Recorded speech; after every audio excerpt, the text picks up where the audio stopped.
शिकारपुर में अवां खे ख़बर ॾींदा हलूं कमालुद्दीन मक्सी जी रिपोर्ट मुताबिक़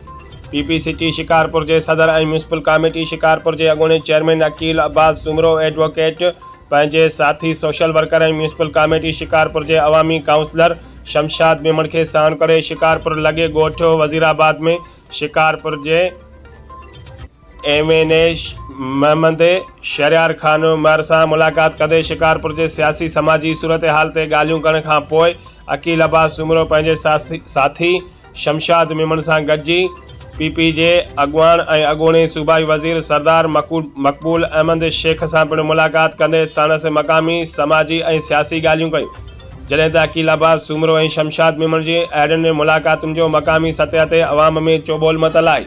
वाज़िह रहे त अकील अब्बास सुमरो हूअं भी शिकारपुर के अवामी सियासी